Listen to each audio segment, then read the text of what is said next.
Afternoon, Paul. Obviously, winning the Carabao Cup and now you're first winning the league. It must be, you must be filled with confidence now. Pleased, certainly. Pleased with performance levels generally. I spoke after the game. It was a tough game, certainly a tough start, where Rochdale could have gone in front.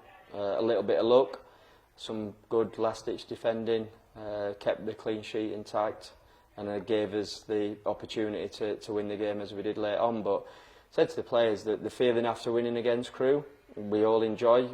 Think back to the Orient game, you don't enjoy that feeling, none of us do. It's not always going to go your way, but it's nice to come in, certainly on a Monday morning, with the 3 points, as it turned out to be, and I think gives everyone that little bit of an extra spring in the step to look forward to the next game. Now, obviously, there was a few changes made in your starting 11 that started, obviously, the Carabao Cup fixture. Does that kind of, again, instill a bit of confidence in yourself that no matter what team you feel, the boys are going to perform for you?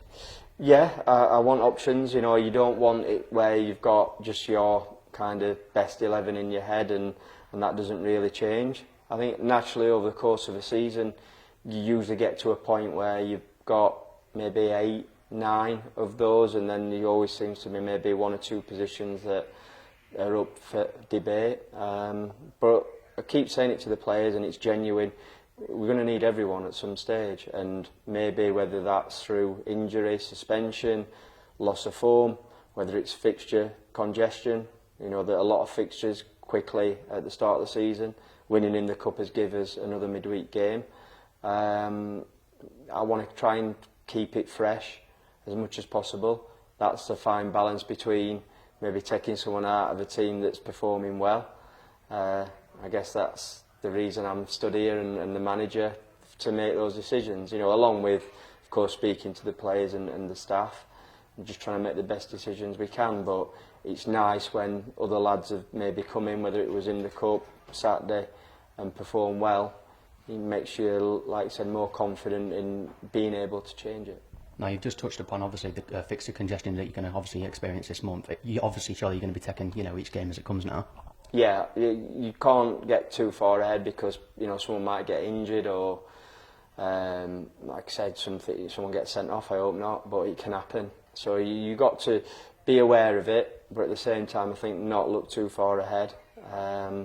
But I think there's 1 or 2 players, in my mind, I don't see starting every single one of those games, for example. But that sort of thought's in the back of your mind. First and foremost, it's can we, get us first home win of the season. That's the challenge, what we would like. But we know we're facing a Carlisle team that's going to come in and want to get another victory like they had on the opening day of the season themselves. And it won't be an easy game, that's for sure. Now, obviously, they're not watertight at the back themselves. Obviously, Carlisle, that is. Will that kind of maybe, provide a bit of, inspiration for the forward players, on Tuesday night? We'll see. I think, we a bit like going to Rochdale. We obviously have our say and our opinions leading into that game. And as you can imagine, part of the team talk wasn't, right, lads, they're going to be really good for 25 minutes and we're going to have to be under, a lot of pressure. So we've had us meeting today on Carlisle. We'll touch on them again, obviously, before kick-off when we get the team. But we know what we want to do. But whether that happens, we'll see. What I would say on the footage I've watched is I think they're quite brave in their approach.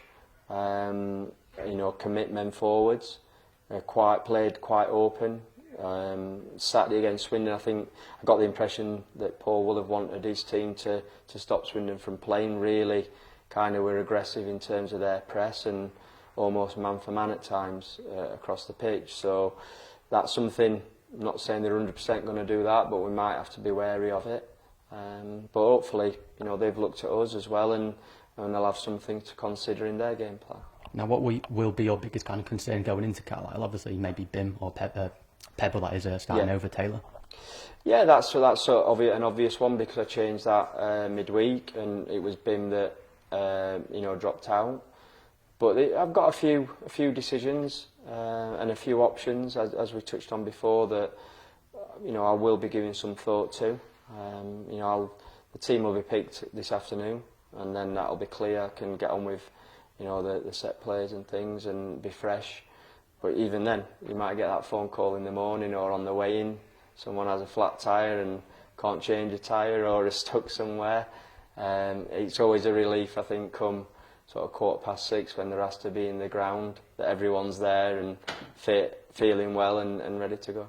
Now, obviously, it's a home fixture, so that's naturally going to bring a larger crowd at Blundell Park. That's going to be massive for the boys, isn't it? Yeah, I just touched on it, and although it wasn't Blundell Park, I don't think maybe, and not through meaning to, but didn't maybe acknowledge the fans at the weekend in terms of any words afterwards. Certainly did, going over to them, but I thought they were outstanding at the weekend because we had started the game. They would know, or certainly from where I was stood, didn't hear any negativity at all. It seemed like it was just almost like pleased to be there, and I'm glad they feel that way. But again, eventually I want to make it where, we want that pressure almost of performing because we're doing well, and that's the aim. But it was an outstanding effort again. I think Tuesday night, we like night games. I think there's something about them that a lot of managers, players say it's something just a slightly different edge to them. And we hope that tomorrow night will be a big crowd. I'm sure it will be, getting behind the players again. And we want to make Blundell Park a difficult place to come to. The two games we've had, this season have gone well. I think we're a little unfortunate not to take all 3 points against Northampton. Got through in the cup. We want to see if we can remain unbeaten, and ideally, as I said before, get that first 3 points at home of this current campaign.